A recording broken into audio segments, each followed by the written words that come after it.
So in the last 24 hours, there's been no shortage of bad news. The outlook for humanity is rather dismal at this point, but if you've been paying attention to this channel for the last 18 months, you probably already know that. Now, before I dive into all the stories of the day and try to weave it into a fine speculative tapestry for you to take to the bank, don't do that.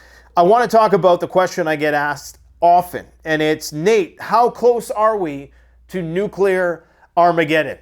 And I've been racking my brain for 18 months, trying to figure it out, trying to decipher the conflicting narratives, the inconsistencies, and the media reports, and the information coming out from the front line, trying to make sense of this rather nebulous state of geopolitical affairs. And I think I've finally figured it out. You know, these are things I've known. You know, oftentimes you know how the story ends, but you just don't know how you get there. Well, I think I've finally figured out how we get there.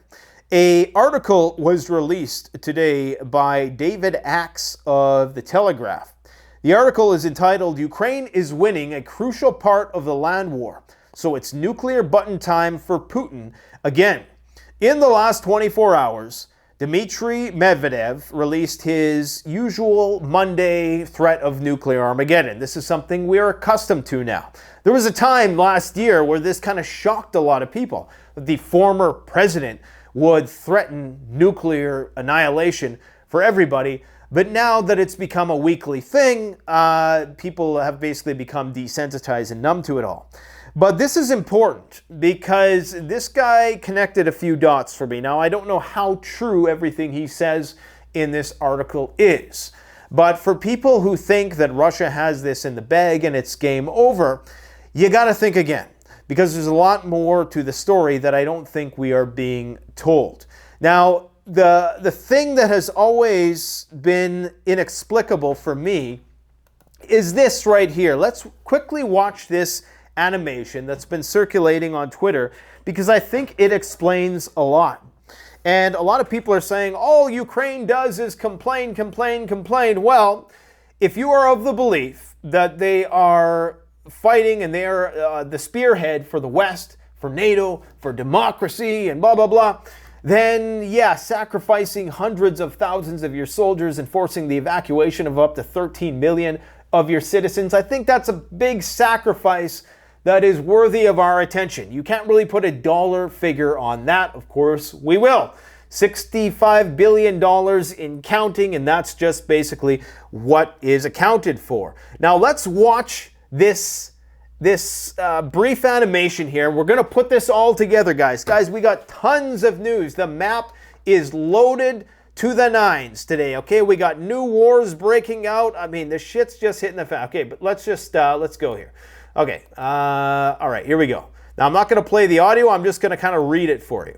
"We fully support Ukraine and we wish you speedy recovery." That's NATO. "We'll also provide all the weapons you need to free your land from the occupiers." That's exactly what we need right now, says Ukraine. Great. And now this is after Russia invaded, and this is when Ukraine is planning the counteroffensive, okay? So they see the Russians installing anti-tank barricades, and they say, "Can you please speed this up?" "No, it's still not the right time," they say. Oh, they're digging trenches now, right?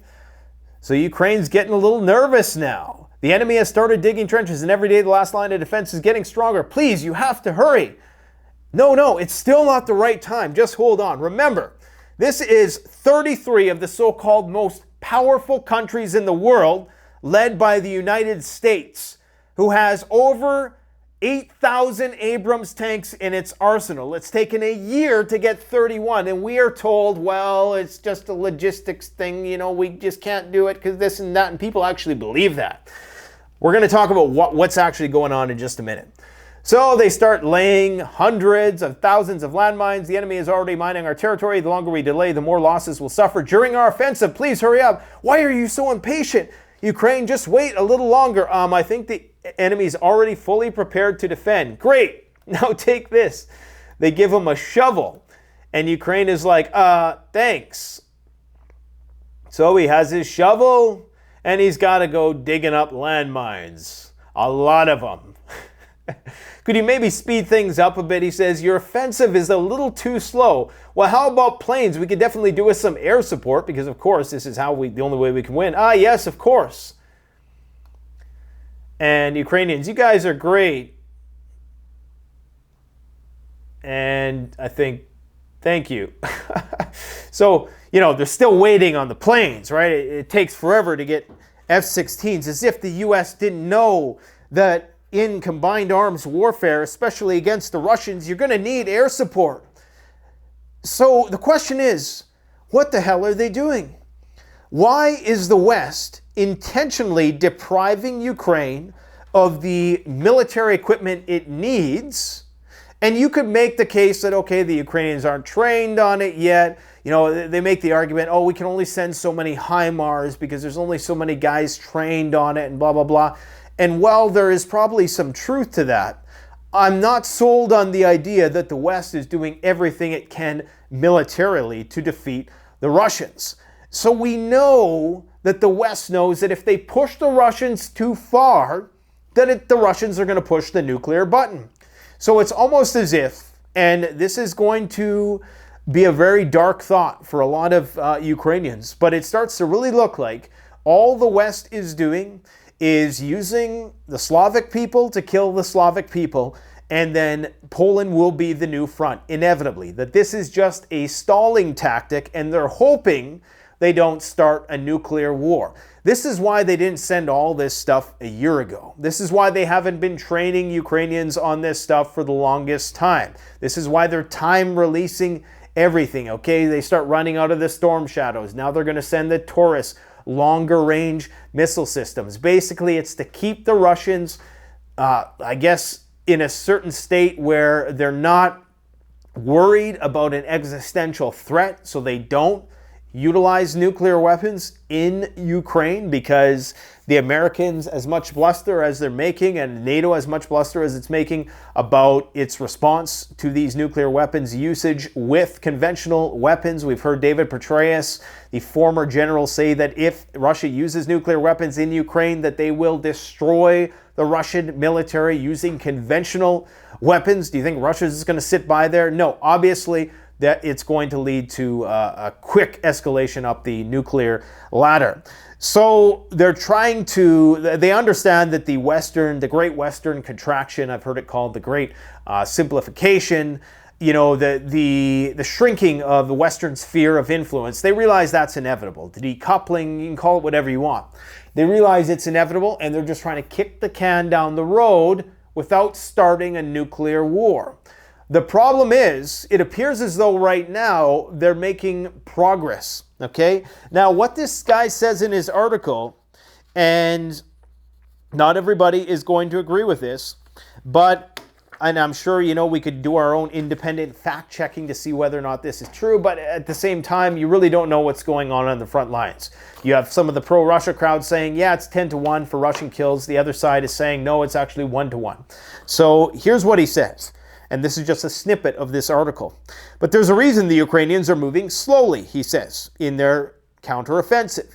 Kiev's fast improving artillery corps, exquisitely supplied by NATO countries, is destroying 3 or 4 Russian howitzers for every 1 Ukrainian howitzer the Russians destroy. And in stark defiance of history's preference for defending armies, the attacking Ukrainian army is killing as many Russians as the Russians are killing Ukrainians. He's referencing, of course, this idea that historically anyways, the defending army incurs about 60% less casualties than the offending one. It's a 3-1 casualty rate in the advantage of the defenders. Putin didn't trigger a nuke then. He won't trigger a nuke now, because even as wicked, craven, and cruel as Putin is, he's not insane, and he doesn't want to die in the retaliatory nuclear strike that would surely follow an atomic attack on Ukraine. However, he makes the mistake in thinking that we will respond to a nuclear strike in Ukraine using nuclear weapons. The reason why NATO hasn't given Ukraine more military support and equipment, and the only reason why is because they don't want to push the Russians to nuclear Armageddon, has nothing to do with logistics. Absolutely nothing whatsoever. They could easily throw in more mercenaries who know how to use this stuff. They could send more special ops in disguises, covertly, covert ops. They could do this. The reason why they're not doing it is because they're trying to strategically defeat the Russians without explicitly doing so, thus prompting a nuclear response, or at least, in the very least, and what I think is going to happen, is they're going to just basically delay the nuclear response. What this guy is trying to say in this article is that the Russians will talk about nuclear war when they're actually concerned about what's going on the front. Now, it's come out today, according to Sarah Cirillo of the SBU, their new spokesperson. Don't want to dead name anybody. Basically, she has said that Russia is in the first phase of doing a full-scale mobilization. And they have notified the UN that they're now effectively in a state of martial law. I'll show you the exact quote and the translation and the whole 9 yards in just a minute. But understand what this amounts to. And I've made this comment before. I do believe that the Ukrainian population is largely being used at this point in time as a bulwark against the expanding Russian and hence Eastern influence. And when it all crumbles, basically they're just using the Slavish human resources because it's much better than using your own resources. And when the time eventually comes, they will shift to Poland. That's why Poland has been building its military up like crazy in the background for the past year and is getting ready to hold one of the largest military parades in their history. And boy, is there a lot going on in and around Poland and Belarus. We're going to get into that in just a minute. But it's important to understand what Medvedev said today. Monday Medvedev's nuclear warning show. Medvedev has called on Vladimir Putin to now use nuclear weapons against the West, and he insists that there will be a nuclear strike. He insists that there will be a nuclear strike.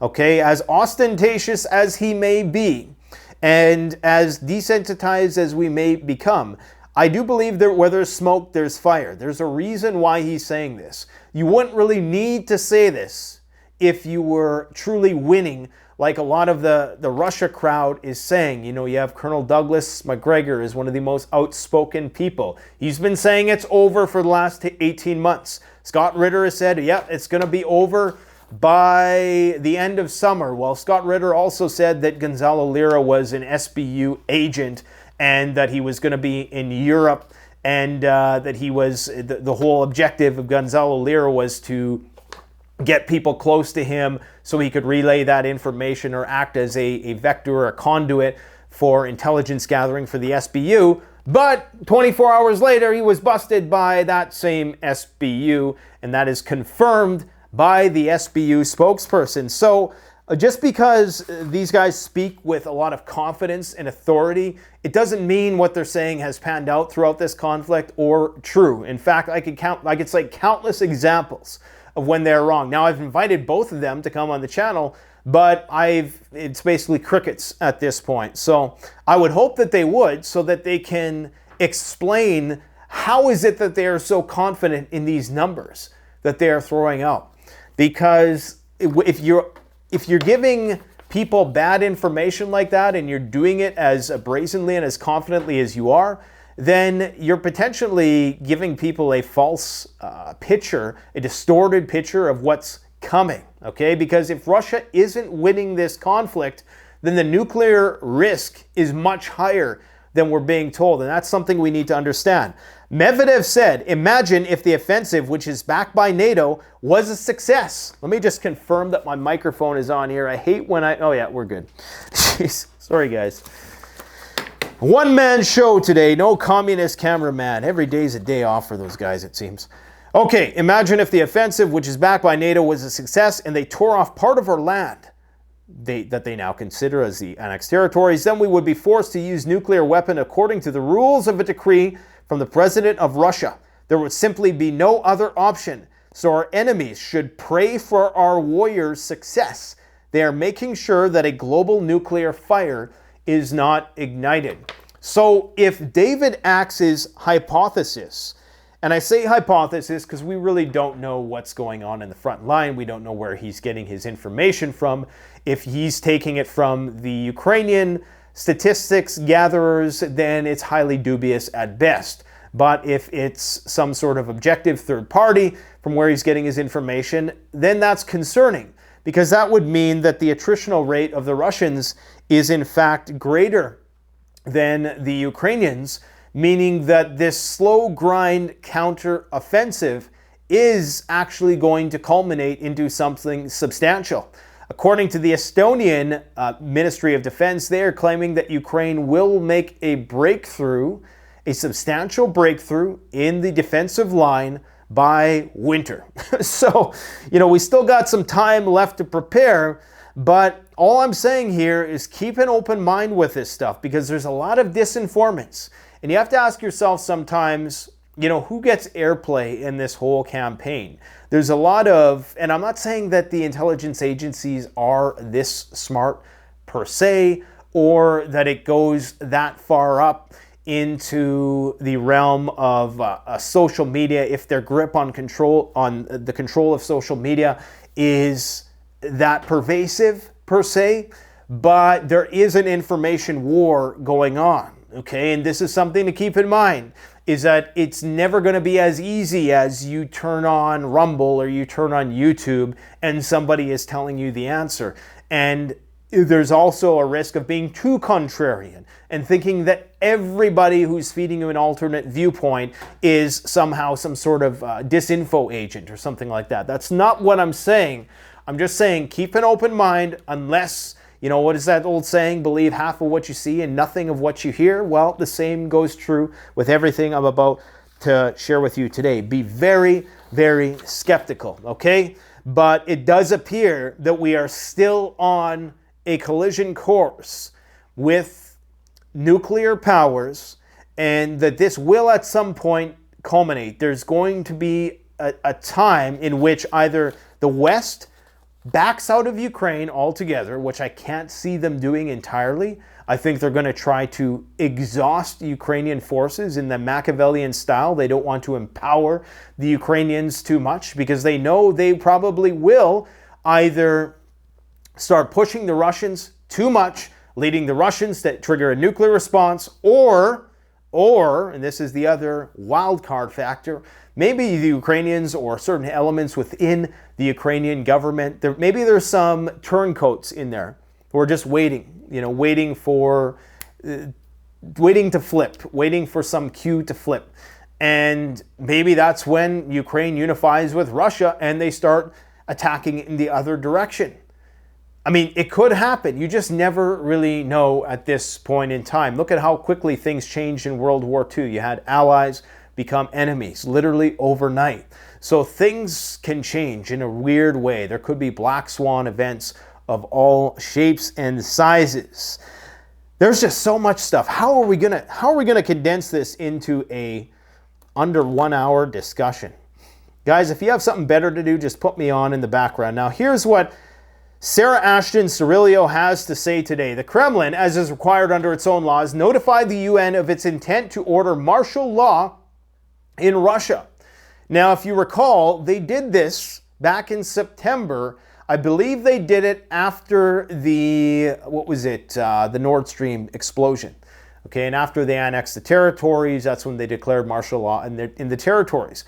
She is claiming that they're doing this for the entirety of the Russian Empire. I presume the Moscow regime, or at least in the oblasts that are closest to the war, the Moscow regime has already declared martial law in the illegally and temporarily held occupied regions of Ukraine.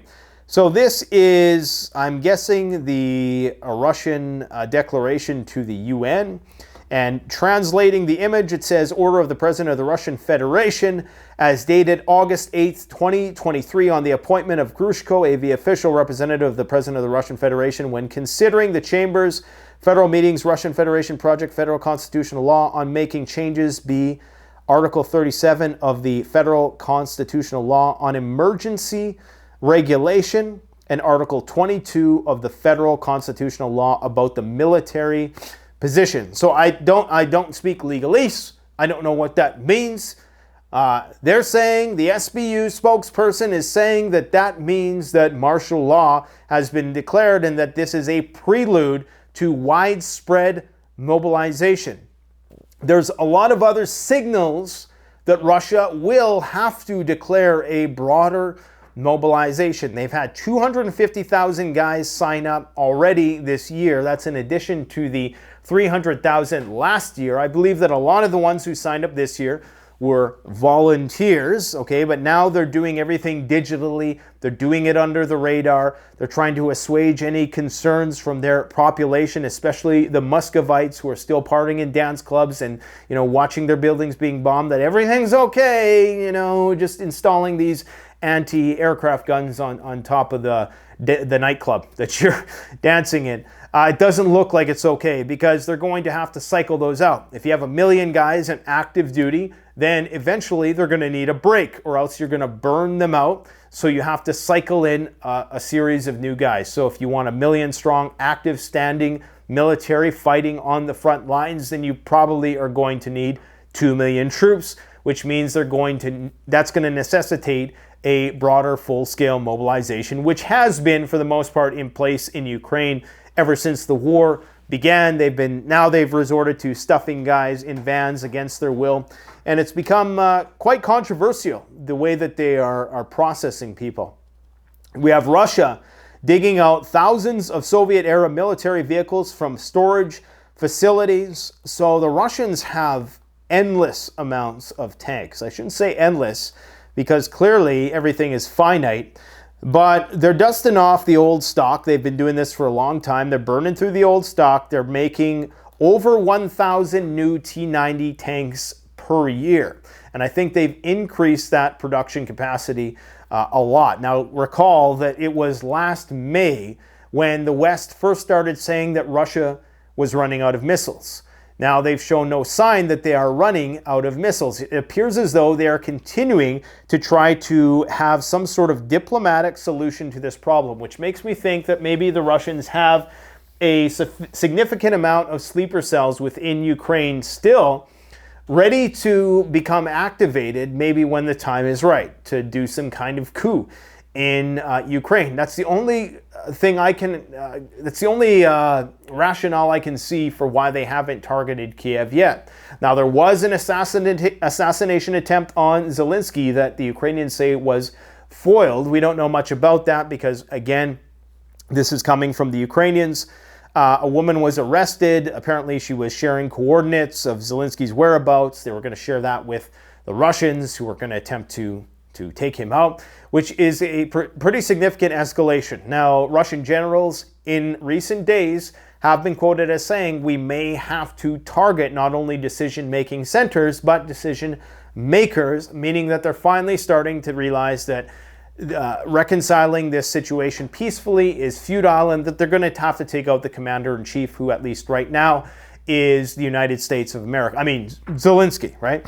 So they're going for Zelensky now, especially after this Black Sea incident where Zelensky is basically threatening to unleash an army of naval drones on all the commercial vessels within the Black Sea. Now, what a lot of people don't realize is that it's not only Russian vessels in the Black Sea, it's all kinds of vessels. You got a lot of American oil tankers there in the Black Sea as well. There's a lot of American companies still doing business with the Russians, okay? And if you go on marinetraffic.com, you can see the thousands of ships that are currently in the Black Sea right now that are now going to be under threat by these drones, these naval drones. Now, Peter Zion, I really don't agree with him about much.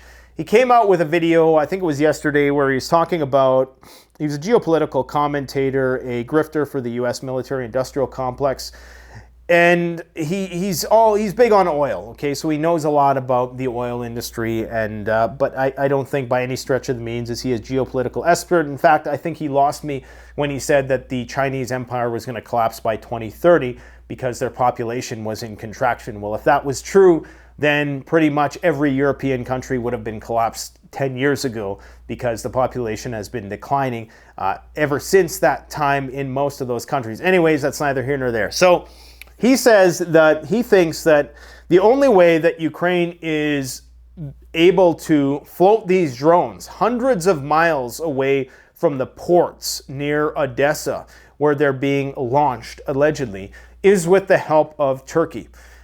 He seems to think, or at least he has some suspicions, that it's the Turks who are helping out.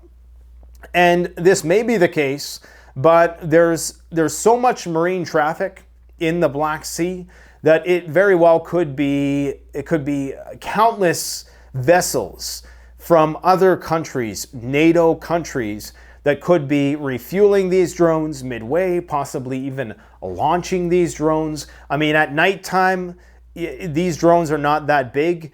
I mean, it's pretty much it's not going to be simple, but I'm certain that if you had some special ops in cahoots with some oil tanker company, you could just lower a drone over the side of one of these oil tankers in the middle of the night. Nobody's going to see anything from space. Nobody's going to see anything off their radars. You'll never know which ship it came from. Okay, so I'm not saying this is necessarily what's happening. I just think that there's a lot of alternate explanations. I don't necessarily believe that it's Turkey, but again, it could be, because I don't really trust Erdogan as being a Putin staunch ally either. Turkey, as I've said all along, and I've said this 2 weeks ago, you can go and watch my videos if you think I'm just changing my tune now. I'm not. I've always said that Turkey is just looking for the best deal. I mean, this is a country who's dealing with, 100% inflation now. They just had this massive earthquake. The country is in disarray, and if they think that they're going to join the side of whoever they think is going to win the conflict, which is why they're playing both sides of the fence. They're building weapons factories in Ukraine, so clearly they're not Putin's best buddy anymore. But the problem with his thesis that this network of naval drones that Ukraine could unleash could potentially bring the entirety of marine traffic in the Black Sea to a halt, there's a few reasons why this might not play out. Number one is that Russia can, in fact, counter these drones. He was making the argument that the Russians can't counter the drones until they are close, and that is true. But there are countless videos of the Russians actually neutralizing these drones. So the Russians are advancing and evolving their detection systems and their defensive systems in order to counter these drones.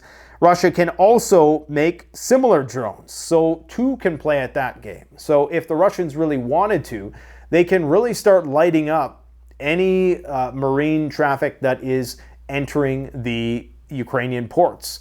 And right now, I think it's not entirely shut down. There's still some marine activity in that region, but for the most part, it's a desert. But they could do the same thing. They could fight that same fire with fire, okay? And most importantly, I think because this is such a huge part of Russia's economy, this Black Sea trade. I mean, there's just hundreds of ships that are arriving in Russian ports every single day that supply their 150 million strong population with goods and services. If they ever did feel as though this was going to economically impact them on the strategic level to the point where it would lead to real problems, they would just destroy Kiev. I don't think they would let it get so far. I don't think they would let Zelensky single-handedly, with a handful of drones, dictate what their economic policy was going to be. So that's my take on that. I think he makes some good points, but there's other points that just don't make a whole lot of sense. The Ukrainians, I should say, are claiming that the Russians use chemical weapons. I think they are saying that it's some kind of chloroform, which is like a tear gas. So it's like a riot control agent, as far as I know. And this is somehow being used within artillery shells. So not only do you get the boom, you also get some gas. At least that's as far as I know what's going on there. Once again, that's from the SBU, who is formerly, or the closest equivalent would be like the KGB in Russia, okay? Russia is taking some advancements in the Kharkov region in the east part of the country. Ukraine still making very slow progress in the southern part of the country. They attempted to make a crossing over the river, but they were destroyed, and all of the guys who partook in that were taken hostage. That's really, I mean, you can go into greater depth about what's going on the ground. That's out of my lane. There's plenty of channels that you can go and get that information from on YouTube. Poland announces it's sending dozens of technicians to Ukraine to repair war-damaged Polish self-propelled howitzers near the battlefield. So we're sending more and more troops, and you can bet that there's probably hundreds, if not thousands, of troops from NATO countries already fulfilling these restorative roles in the country already, okay? Now we have the Taurus missile coming soon. I mean, as soon as they mention something, there's always going to be this discourse of, oh, should we send it or should we not? And they need that dialectic for a while just to prime people to the idea of the fact that now we're going to be sending Ukraine missiles with a 500-kilometer range that can effectively hit places in Moscow. That's what this means, okay? So, you know, this probably should have been the headline of the video. Maybe I'll make that tomorrow, because this is a very significant escalation. The only reason why they're doing this is because they've exhausted or depleted their stocks, or they're depleting their stocks, or they're about to deplete their stocks of Storm Shadow and Scalp missiles supplied by the French and the English. So the German Taurus, this was all scheduled. I honestly think that they have some timeline projected, probably years into the future, of when they're going to release certain things, because they don't want the Ukrainians to get too powerful, and they don't want the Russians to push the nuclear button, because they know if the Russians drop a nuke, they have to respond, and then they have to come out either as a paper tiger, and they have to tuck their tail between their legs and walk back home, or they have to respond to that in some way, shape, or form. They have to do something. They can't just simply allow the Russians to use a tactical nuke, and that's why this is so dangerous. There has to be a response. It's probably going to be conventional. It's probably going to be very measured, and I assure you that that red line to Moscow is going to be hot that day when it happens. Maybe there's going to be a way that they can assuage the population's concerns that we, you know, responded and we asserted ourselves whilst not triggering a greater nuclear response down the road. But I don't know. Anyways, this is huge, because this means Ukraine will be able to directly target with cruise missiles that have some maneuverability against Moscow. And yes, Moscow has systems that can shoot these down, but these can carry a bigger payload, okay? 1,000 pounds, 494 kilograms of TNT, which makes for a fairly substantial explosion. So a lot bigger than what the drones carry right now, I believe. Don't quote me on that, but I'm just assuming that that's the case. And more precision guided, well, maybe not more precision guided, because those drones are pretty, I don't know how they're controlling those drones, if it's with satellite, Starlink, or whatever. But this is going to be a major escalation. So effectively, this puts Moscow within direct range of Ukrainian missile systems. And that means that I think this is all going to happen right around the same time. The Russians, mobilization, martial law, the 31 Abrams tanks, whatever that is, the petty little, you know, commitment of 31 Abrams tanks. I mean, what is that?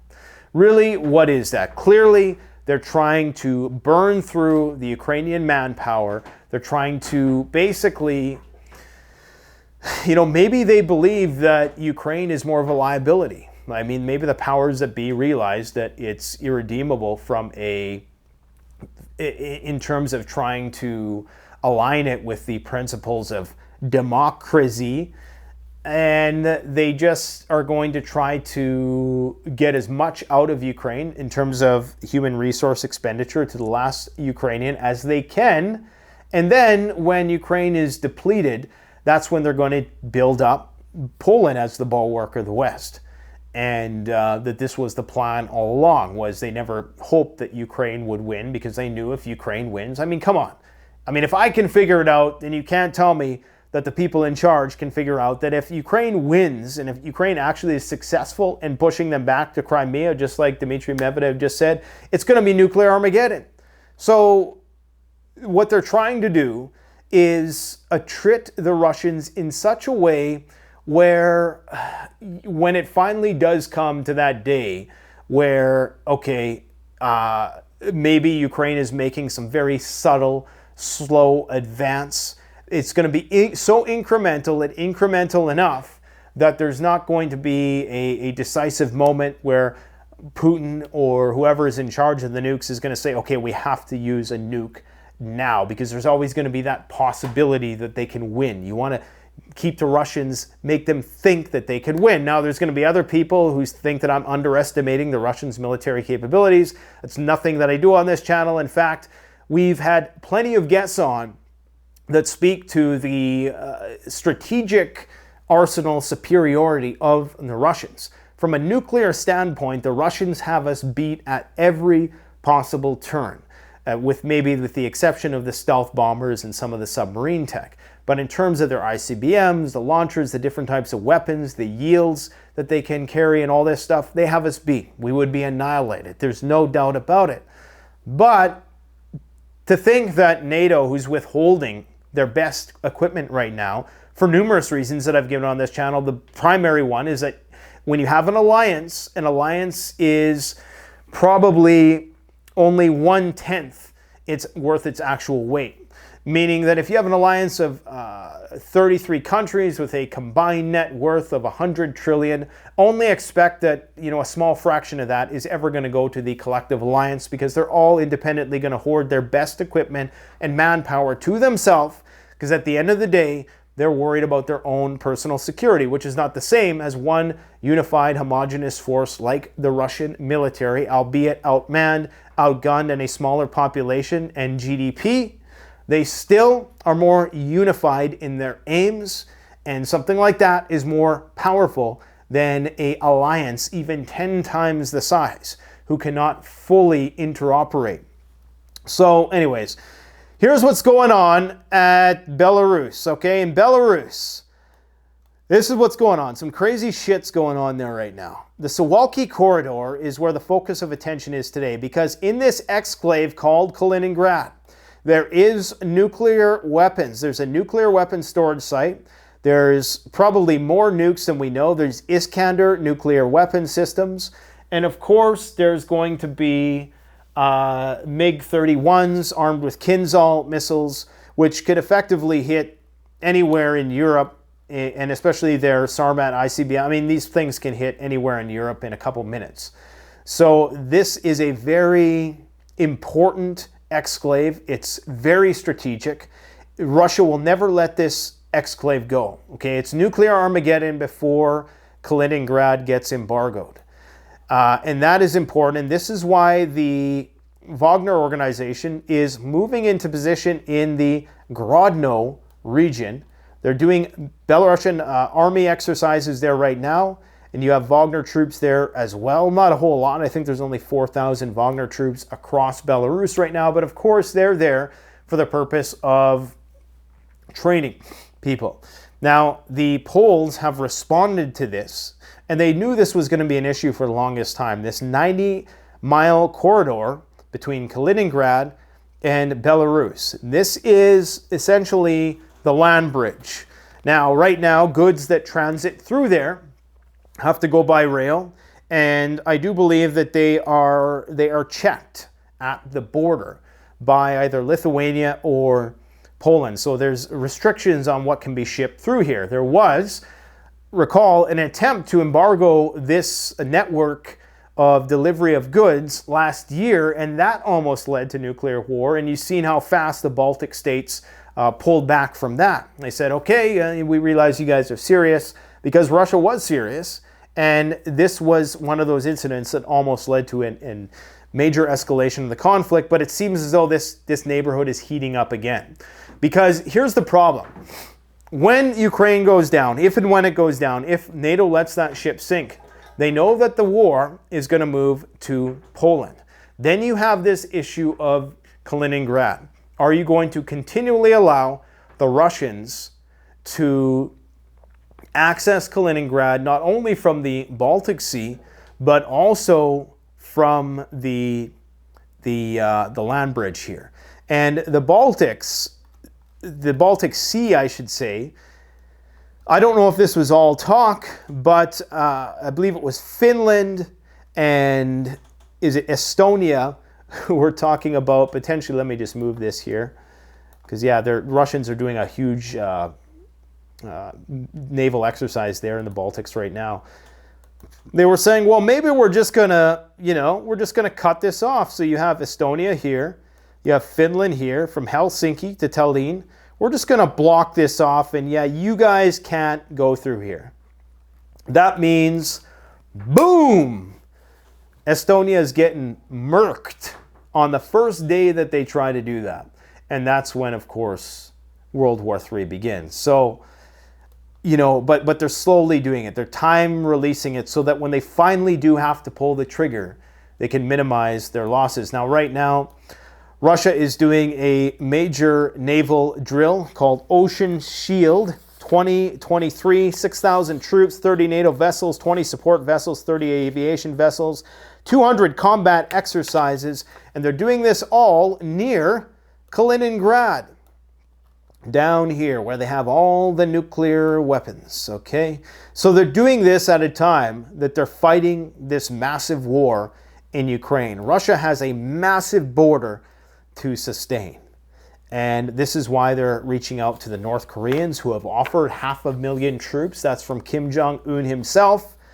And the North Koreans, of course, are anticipating August 23rd when the South Koreans do their major nuclear civil defense drill, where 51 million of them descend into the 17,000 bunkers provided to their population while concurrently running a massive military exercise. What could go wrong on that front? Yes, Estonia. Military defense chief, Ukraine counteroffensive can make a breakthrough by winter. We promise. Man, takes a guy like Zelensky to really sell out his people if that's true. Check this out. German exports to Kyrgyzstan. Interesting. No coincidence there whatsoever.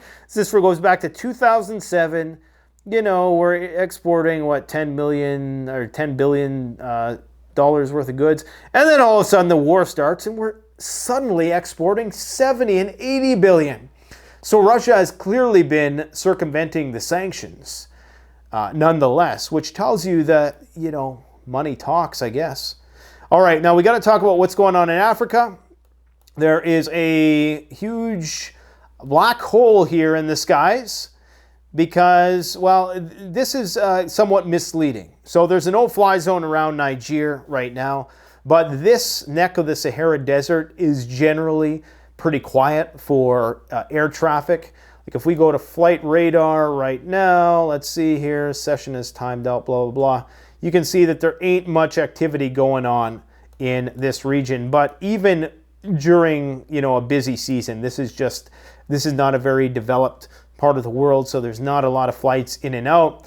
But Niger right now is a ghost town because they're getting ready for war. There's going to be a war in Niger. And you have Burkina Faso and Mali committing to support the Niger rebels in their fight against the ECOWAS countries, who are obviously being put up to this by the Western governments. They're obviously being puppeted. Why on earth would you take it upon yourself to commit militarily to a fight? I understand Nigeria, because they have economic interests in the region. They want to ensure that the pipeline gets built and they can transport their goods to Europe, because of course Europe's going to need them. If they don't have them, Europe's going to financially collapse sooner than it will without Russian goods, and the United States doesn't care about that because of course we can continue selling them liquid natural gas and oil and all the rest anyways, or oil that we've stolen from somewhere else, and goods and services and all the rest. But yeah, so it strikes me as, rather odd that these countries would just say, okay, well, we're going to go to war with you then because, were they best buddies with the Niger president? Who knows?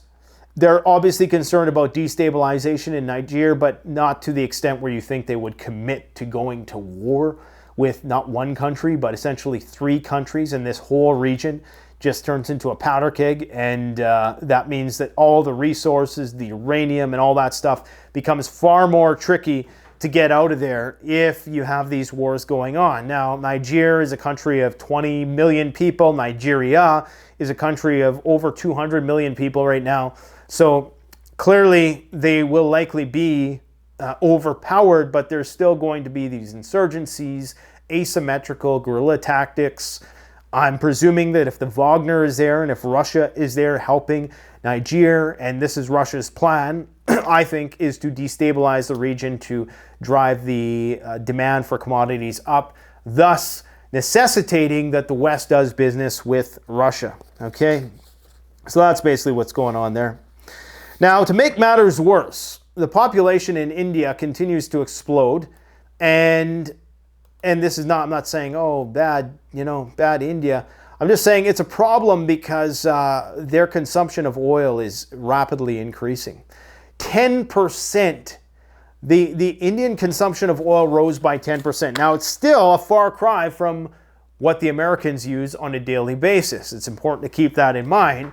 But the projections are that when the developed world, if the developed world were to become as developed as we were, I can't remember how many Earths we would need, but it's like 4 or 5 to support the entirety of the world to our current standard of living, which by many people's consideration is substandard because, of course, all the stuff that goes into our food and just the quality of our mental health and whatnot.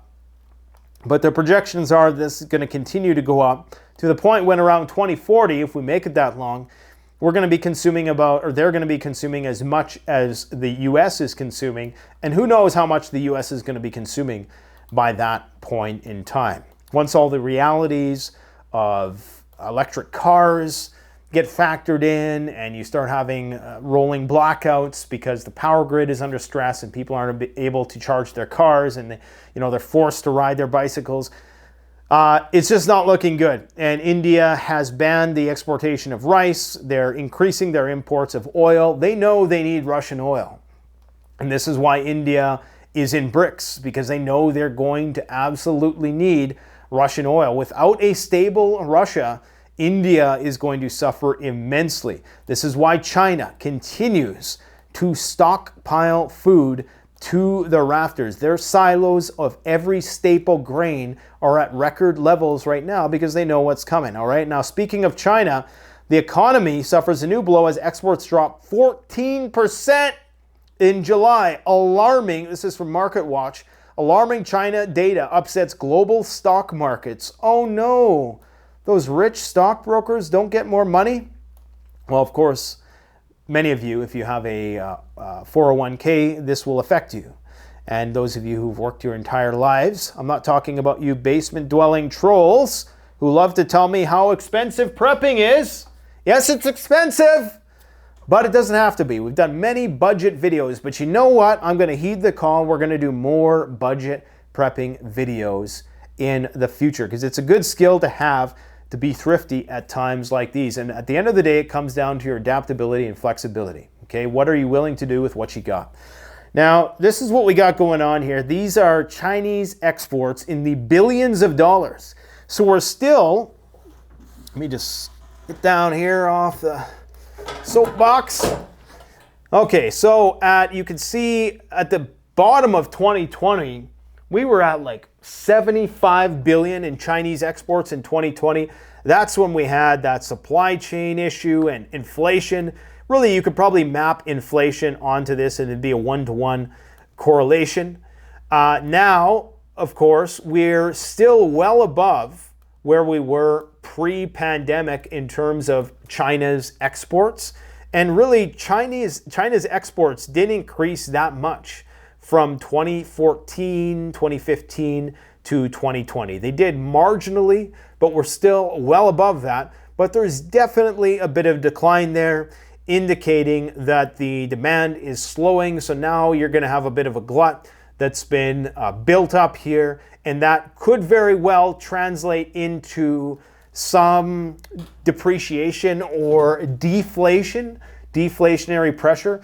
I don't think it's going to translate into much, and especially not where it counts, because a lot of these things are not commodities that you're consuming on a regular. What eats up the majority of a person's income is those fixed expenses. The things that we buy from China are things that we don't particularly need most of the time. So I don't foresee, I don't foresee this putting too much or relieving inflation that much by increasing the amount of stuff, increasing the supply of stuff that is out there. But all it's going to take is one more black swan event, and that's it. This is going to plummet. And now what might happen is that you have Chinese factories start closing down, and as the market adjusts, and then it overcorrects in that direction, and then you have this rebounding, what do they call it, the bullwhip effect, when you have the inflation spike as a result of that again. And of course, we must remind people, this is the situation with the strategic oil reserve. At its peak, it was around 660 million barrels of oil in the U.S. strategic oil reserve. We are down to 346. Now, since the beginning of this year, we've only taken out 25 million barrels or so, but it's downtrending. It's still, and oil prices are going up again. This is why when I told you about the Indians consuming more oil, the developing countries of the world, God bless them, consuming more oil. Yes, you just heard an agnostic say, God bless them, for lack of better terms, universe bless them, whatever you want to say. So this is very important because this is going to put more pressure on the global oil markets, and that's going to force the U.S. to release even more of the strategic petroleum reserve to keep inflation in check. Because if they don't, going into the next election, Biden is going to have to contend with a resurgence in inflation. And the Fed's number one priority right now is to try to curtail inflation, get it under control, and that's what the Biden administration wants to do too, because they understand that hiking interest rates increases the pressure on things, and it makes people mad, essentially. Now, we got an X-class solar flare inbound. I usually don't talk about this stuff because it's so unpredictable. My concern with solar flares is that I talked to an EMP scientist, a NASA engineer on the channel on numerous occasions, Dr. Arthur Bradley, and he said that we're never going to, the way that you can mitigate the effect on the grid from a solar flare is to shut everything down. So you shut the power down, and that will reduce the potential impact of this surge in energy that's coming from the sun being coupled into the grid.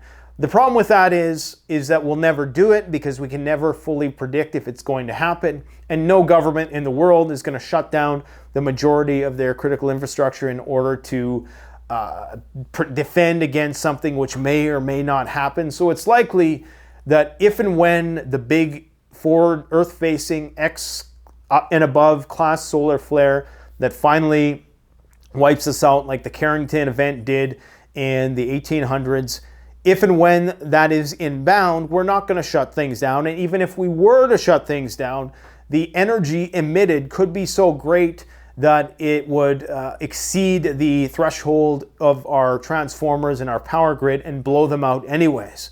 So anyways, here's the situation here. I got a few graphs. So geomagnetic storm impact scale, the one that's coming inbound is a G3. So it's a power system, and this is geomagnetic storm impact scale. The X is for solar flare intensity. So an X-class solar flare, just for perspective, is 10 times, an order of magnitude greater. It's very much like a Geiger, a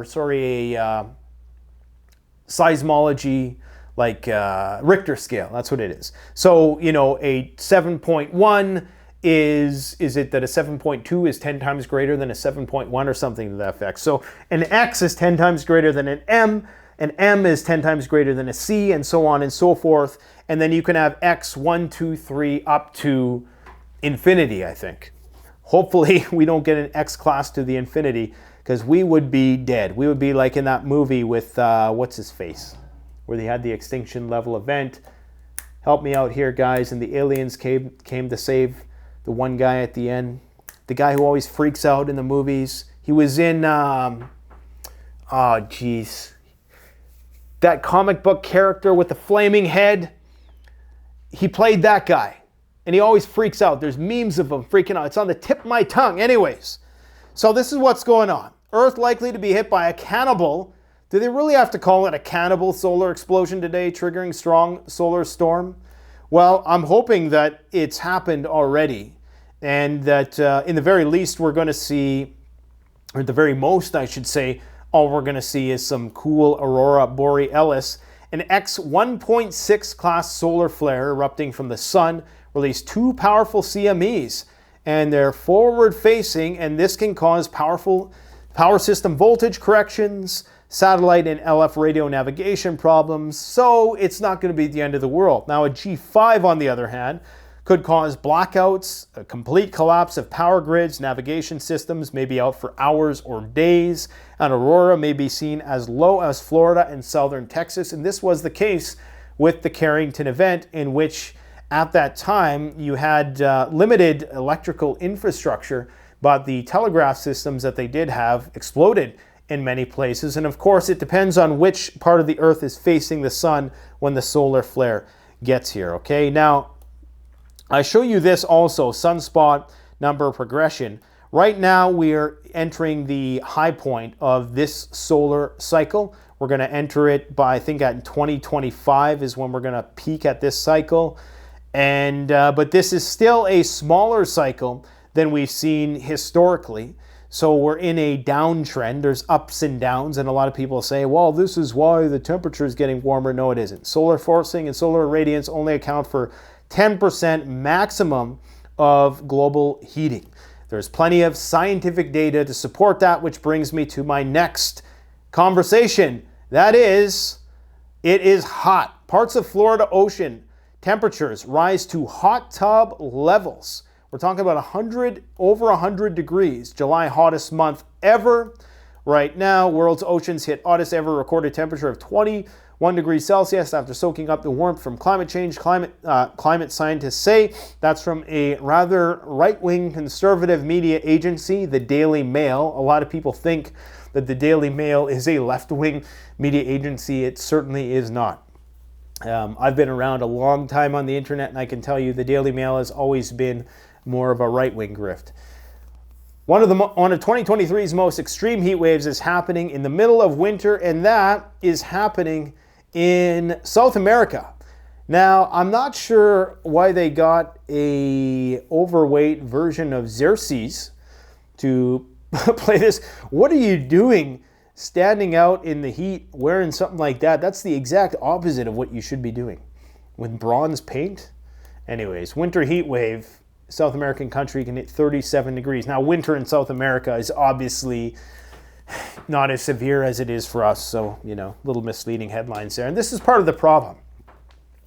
If you're going to advocate for more common sense legislation to curtail the greenhouse effect, don't be crazy. And if you're of the elite persuasion, if you're one of the people who is saying everybody has to pull their weight and everybody's got to cut their emissions, then maybe you should too. The day that Klaus Schwab and Bill Gates move out into their yurt into the country is the day that I will fully 110% commit. I'll sell my truck. I'll do the whole 9 yards. As long as the Queen of England has been downgraded into some condo in the inner city, then we can talk. And please, if you're these activists, don't be crazy. Extinction Rebellion activist stabbed boyfriend to death as he pleaded, "I love you." Law student doesn't look crazy at all. So guys, just remember, sometimes that rebelliousness, that recalcitrance that motivates you and compels you to righteous indignation, sometimes there's a dark lining to all of that.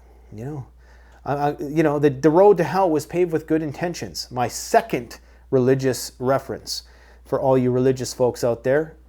Air Force taking action to clean Montana nuclear missile sites after finding possible carcinogens.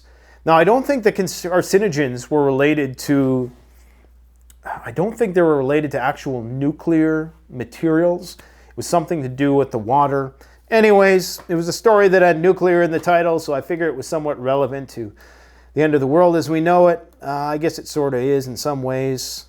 I think I talked about the Taiwan situation. So Joe Biden signs into law a bill approving U.S.-Taiwan trade agreement to boost bilateral economic ties. It's going to make it easier for them to ship weapons over there.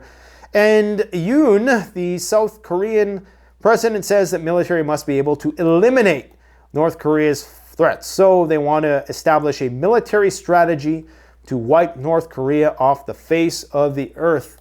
What could go wrong? For the rest of us, I think I got the bases covered today, guys.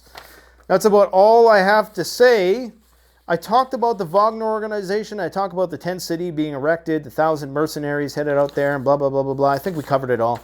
Best way to support this channel is CanadianPreparedness.com. Thanks for watching. Blah, blah, blah.